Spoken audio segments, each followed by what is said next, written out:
Bulletin का आगाज करें। सबसे पहले खबर दें, घोटकी में कादिरपुर लिंक रोड पर मुबैना पुलिस मुकाबले में 5 डाकू मारे गए। पुलिस का दावा था कि थाना ए सेक्शन घोटकी पुलिस गश्त पर थी।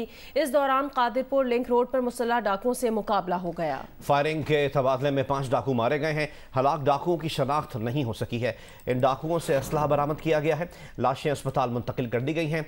दूसरी जानिब कच्चे के इलाके में टारगेटेड ऑपरेशन जारी है। 3 रोज कबल गेमड़ो थाने की हदूद में पुलिस चौकी पर हमला करके 2 पुलिस एहलकारों को शहीद और 1 को जख्मी कर दिया गया था।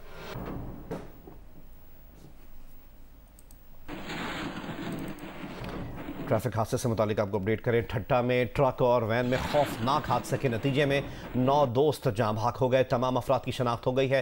ताल्लुक कज़ाफी टाउन कराची से था। जाँ बहक अफराद पिकनिक मनाने किंजर झील जा रहे थे। हादसे के बाद ट्रक ड्राइवर फरार हो गया।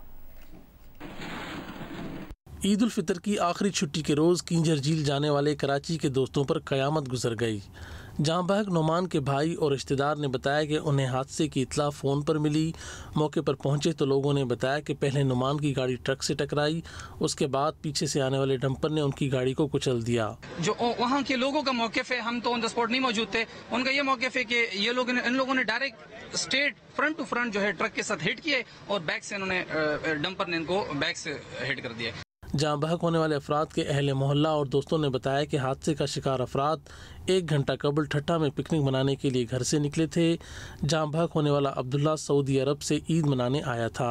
ये सारे आपस में दोस्त हैं और ये करली झील का प्रोग्राम था इनका पिकनिक का, और ये कज़ाफी टाउन, गुलशन अस्करी और जफर टाउन के रहायशी हैं सारे। एक भाई थे अब्दुल्ला नाम है जिनका, वो हमारे घर के बिल्कुल सामने रहते हैं। वो बाहर से आए थे, अभी ईद की छुट्टियों पे आए थे, यहाँ से सऊदी अरब से आए थे। जाँ बहक होने वाले अफराद लांडी कज़ाफी टाउन के रिहायशी हैं। रेस्क्यू रजाकार सलमान ने बताया कि जाँ बहक होने वाले तमाम अफराद की शनाख्त हो गई है। ये सारे दोस्त थे, इसमें ड्राइवर कोई भी नहीं था। ये घूमने फिरने किंजर झील गए थे। 9 के 9 ये वापसी आ रहे थे तो टूल के करीब सामने से ट्रक आ रहा था। ये आमने सामने तसादुम हुआ है, जिसके नतीजे में जो हाईरूफ में लोग थे वो सारे जाँ बहक हो गए। हादसे पर गवर्नर सिंध कामरान खान टेसोरी और वजीर आला सिंध ने भी अफसोस का इजहार किया है। कैमरामैन सज्जाद हुसैन के साथ कमर अली मस्तोई, जियो न्यूज़, कराची। इस हादसे में जाँ बहक अफराद की नमाज जनाजा बाद नमाज ज़ोहर लांडी कज़ाफी टाउन में अदा की जाएगी। तफसीलात बताएंगे जियो न्यूज़ के नुमाइंदे कमर अली। जी, गुज़िश्ता रोज़ ठट्टा में होने वाले अफसोसनाक हादसे में जाँ बहक होने वाले 9 दोस्तों की मैयतों को ठट्टा से कराची ईदी सदखाने मुंतकिल कर दिया गया है। जाँ बहक होने वाले अफराद की गाड़ी सबसे पहले एक ट्रक के साथ टकराई, उसके बाद पीछे से आने वाले डंपर ने जो है उनकी गाड़ी को हिट किया, जिसके बायस गाड़ी में मौजूद तमाम अफराद जो है वो मौके पर ही जाँ बहक हो गए। जाँ बहक होने वाले अफराद जो है वो आपस में दोस्त थे और एक ही मोहल्ले कज़ाफी टाउन में जो है वो रहते थे। जाँ बहक होने वाले अफराद में से अब्दुल्ला जो है वो सऊदी अरब में काम करता था और ईद मनाने के लिए कराची आया था। रेस्क्यू हुकाम के मुताबिक तमाम अफराद की जो है वो शनाख्त हो गई है। कराची में मनोड़ा पर समंदर में डूबने वाले बच्चे अनस की लाश निकाल ली गई है। गुज़श्ता रोज मनोड़ा पर समंदर में 4 अफराद लापता हुए थे। समंदर में डूबने वाले बाकी 3 अफराद की तलाश जारी है।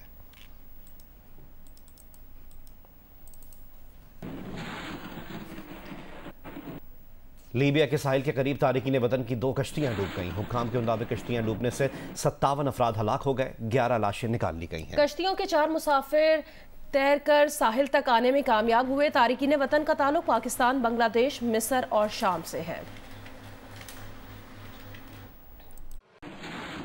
ईद की छुट्टियों के बाद पेशावर में तालीमी इदारे दोबारा खुल गए हैं। निसाबी सरगर्मियों का भी आगाज हो गया। पेशावर यूनिवर्सिटी में 43 दिन बाद आज तालीमी सिलसिला बहाल हो गया है। मज़ीद तफसील बताएंगे मोहम्मद दानियाल अजीज़। पेशावर समेत खैबर पख्तूनख्वा के तमाम तालीमी इदारे आज से दोबारा खुल गए। ईद की छुट्टियां गुजारने के बाद पेशावर के तमाम स्कूल खुल गए हैं। खैबर पख्तूनख्वा के तमाम स्कूलों में नया तालीमी साल जो है वो शुरू हो गया है और इस तरह जो निसाबी सरगर्मियां हैं आज से शुरू हो गई और दाखिला मुहिम जो है वो भी जारी है। महकमा तालीम की जानिब से 16 लाख हदफ रखा गया है कि रवां साल जो है 16 लाख बच्चों को स्कूलों में दाखिल कराया जाएगा। जिन बच्चों को प्रमोट किया गया उनको मुफ्त दरसी कुतुब की तरसील का अमल जो है वो भी जारी है और जो बच्चे अब दाखिल किए जा रहे नए उनको भी नई किताबें जो है वो फराहम किए जा रहे हैं। न सिर्फ पेशावर में स्कूल खुल गए बल्कि यूनिवर्सिटी समेत जो दीगर तालीमी इदारे हैं वो भी आज से दोबारा खुल गए। जी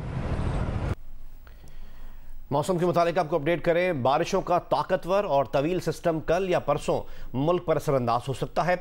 28 अप्रैल से 7 मई तक कराची से कश्मीर तक कहीं हल्की और कहीं तेज बारिश हो सकती है। मौसमियाती तज्जियाकार जवाद मेमन के मुताबिक आइंदा चंद दिन मुल्क के बेशतर मुकामात पर मतला साफ मौसम खुश्क और गर्म रहेगा।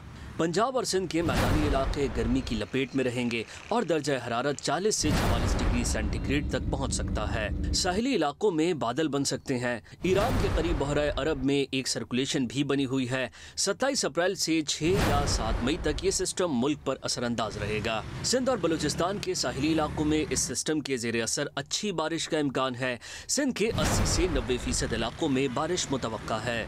सिंध में कहीं तेज, कहीं मूसलाधार और कहीं यालाबारी भी हो सकती है। थंडर स्टॉर्म बनने की सूरत में आंधी और बिजली गिरने का भी खदशा रहेगा। कराची में 28 अप्रैल की रात से इस सिस्टम के असरअंदाज होने का इम्कान है। मई के पहले हफ्ते में इस सिस्टम की शिद्दत ज्यादा रह सकती है। कराची में कहीं हल्की, कहीं तेज और चंद मकामात पर मूसलाधार बारिश हो सकती है। खैबर पख्तूनख्वा के 90% इलाकों में इस सिस्टम के जेर असर बारिश का इम्कान है। मुख्तलिफ मकामात पर आंधी और यालाबारी हो सकती है, जबकि पहाड़ी इलाकों में लैंडस्लाइडिंग का खतरा है। पंजाब के 90% इलाकों में कहीं तेज, कहीं मूसलाधार बारिश और कहीं यालाबारी का इम्कान है, जबकि शहरी इलाकों में अर्बन फ्लडिंग का खदशा है। बलूचिस्तान के 80 से 90% इलाकों में बारिश, पहाड़ी इलाकों में फ्लैश फ्लडिंग का खतरा है।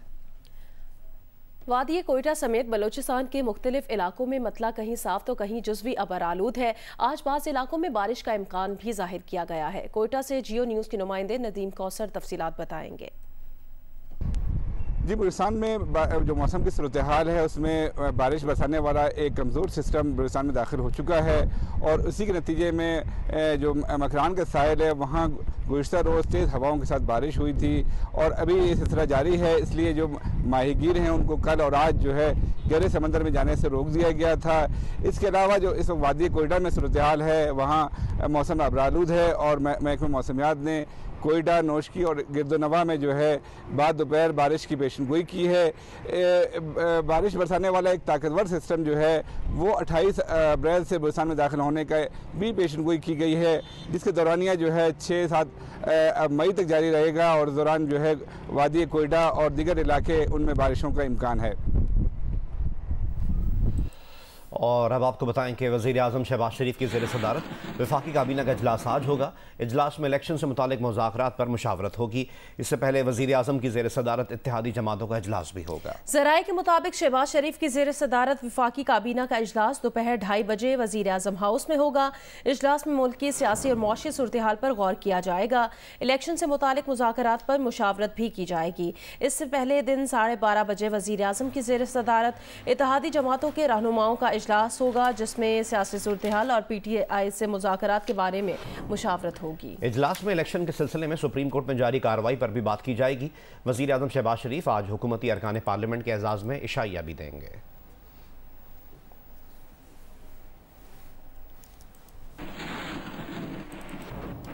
DG ISPR major general Ahmed Sharif Chaudhry ने कहा, फौज का हुकूमत से रिश्ता गैर सियासी और आईनी है। इस रिश्ते को सियासी रंग देना नामुनासिब है। प्रेस कॉन्फ्रेंस में कहा, ताकत का महवर अवाम है, तमाम सियासी जमातों का एहतराम है। अफवाज पाकिस्तान नहीं चाहेगी कि किसी खास सियासी सोच, जाविये या जमात की तरफ राग़िब हो। इलेक्शन के मामले पर कहा कि वजारत दिफा ज़मीनी हक़ाइक़ पर मबनी मौक़िफ़ इलेक्शन कमीशन और सुप्रीम कोर्ट को दे चुकी है। किसी भी मुल्क में अगर उसकी फौज को किसी एक खास सियासी सोच, किसी खास मजहब, किसी खास नजरिए की हमायत या सरकोबी के लिए इस्तेमाल किया गया है तो उस मुल्क में सिर्फ इंतशार ही फैला है। अफवाज पाकिस्तान का और जो भी हुकूमत पाकिस्तान होती है उसका आपस में एक गैर सियासी आईनी रिश्ता होता है और आइन के मुताबिक रहेगा। उस गैर सियासी रिश्ते को सियासी रंग देना मुनासिब बात नहीं। ये अफवाज पाकिस्तान की जो तैनाती है, चाहे वो इलेक्शंस के लिए हो, चाहे वो कुदरती आफात के लिए हो, चाहे वो पोलियो के लिए हो, सेंसस के लिए, इन एड ऑफ सिविल जितनी तैनाती है वो फेडरल गवर्नमेंट करती और आर्टिकल 245 के तहत होती है। वजारत दफा उस सिलसिले में अपना input election commission of Pakistan और सुप्रीम कोर्ट को दे चुकी है, जो कि ज़मीनी और मुतहरिक हक़ाइक़ पर मुबनी है। तो that's what the position is. DGISPR major general Ahmed Sharif Chaudhry ने मजीद कहा कि सोशल मीडिया पर फौज मुखालिफ बातें करने वालों की सरकूबी के लिए कानून हाथ में लिए बगैर सिर्फ कानून पाकिस्तान को ही हरकत में ला सकते हैं। उन्होंने कहा सोशल मीडिया पर फौज मुखालिफ बातें करने वालों में से कुछ के सियासी मकासद हैं, कुछ पाकिस्तान मुखालिफ एजेंसीज के आलाकार बने हुए हैं।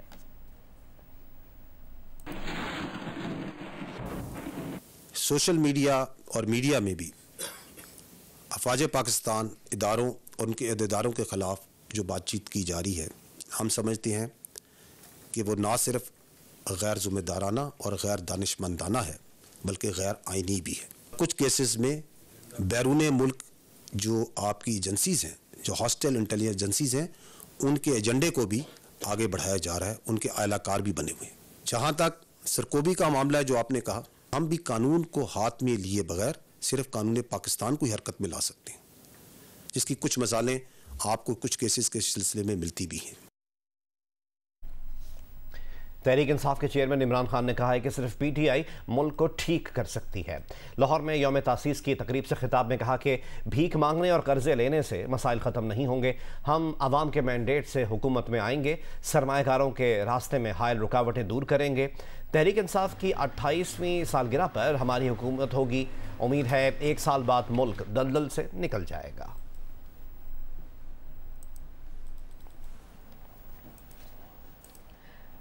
कन्वीनर MQM खालिद मकबूल सिद्दीकी ने वज़ीर आज़म से हालिया मरदमशुमारी पर तहफ़्फ़ुज़ात का इज़हार किया। वज़ीर आज़म ने तहफ़्फ़ुज़ात दूर करने की यकीन दहानी कराई है।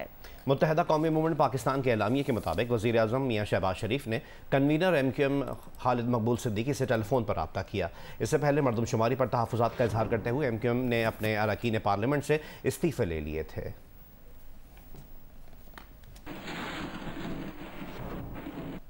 मुल्क में जारी 7वीं डिजिटल खाना और मरदमशुमारी की मुद्दत में चौथी बार इजाफा कर दिया गया। तर्जुमान इदारा शुमारियात के मुताबिक मरदमशुमारी का अमल अब 30 अप्रैल तक मुल्क के मुख्तलिफ शहरों में जारी रहेगा।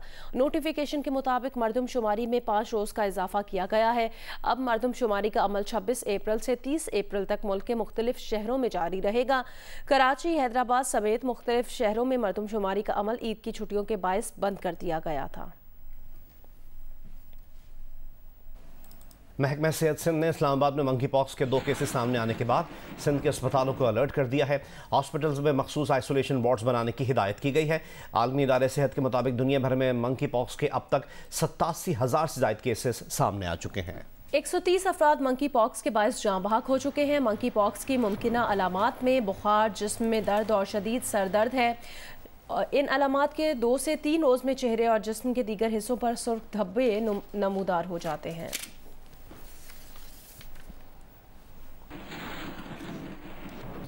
मुल्क में मंकी पॉक्स वायरस के फैलाव के खदशे के पेश नज़र बैरून मुल्क से आने वाले मुश्तबा मरीजों की स्क्रीनिंग का फैसला किया गया है। वजारत सेहत ने एयरपोर्ट्स पर मुतालिका महकमों को गाइडलाइंस जारी करते हुए इन पर अमल दरामद की हिदायत की है। हिदायतनामे में कहा गया कि तैयारे में मौजूद मुश्तबा मरीज की निशानदही की जाए। मुश्तबा मरीज को रूटीन के डिपार्चर की बजाय एम्बुलेंस के जरिए निकाला जाए। मुतासरा मरीज की इमिग्रेशन एयरलाइन स्टाफ करवाएगा। मरीज की सफरी दस्तावेजात बाकायदा लिफाफे में बंद करके लाई जाएं। वायरस के खतरे के पेश नज़र एयरपोर्ट्स पर प्रोटोकॉल सर्विस फौरी बंद की जाए। महकमा हेल्थ के अहलकार मुसाफिरों के सामान पर जरासीम कुछ स्प्रे करें। महकमा हेल्थ के अहलकार हिफाजती PPE किट्स लाजमी इस्तेमाल करें। उम्रा करके आने वाले हर एक मुसाफिर को चेक किया जाए। फ्रंट डेस्क पर अमला हर फ्लाइट के बाद साबुन से हाथ धोए और काउंटर्स सैनिटाइज किए जाएं। एयरपोर्ट लिफ्ट और भीड़ वाली जगहों पर स्प्रे करवाया जाए।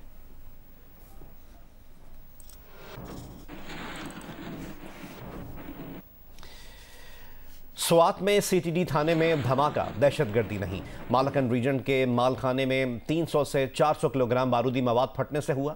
धमाके के से 1 रोज कबल तफ्तीश के लिए लाए गए 2 मुश्तबा दहशतगर्द भी मारे गए। इब्तदाई रिपोर्ट के मुताबिक थाने के मालखाने में 3 से 4 साल के दौरान बरामद किया गया बारूद रखा था। मार्टर गोले, IEDs और डेटोनेटर शामिल हैं। पहला धमाका 8:20 पर हुआ, जबकि दूसरा धमाका 8:25 पर हुआ, जिससे तमाम बारूदी मवाद तबाह हो गया। कबल CTD थाने से पहले 2 सिक्योरिटी चेक पोस्ट हैं, जहाँ 5 सिक्योरिटी एहलकार वहाँ पर मौजूद होते थे। थाने में किसी के दाखिले की कोई इत्तला नहीं मिली।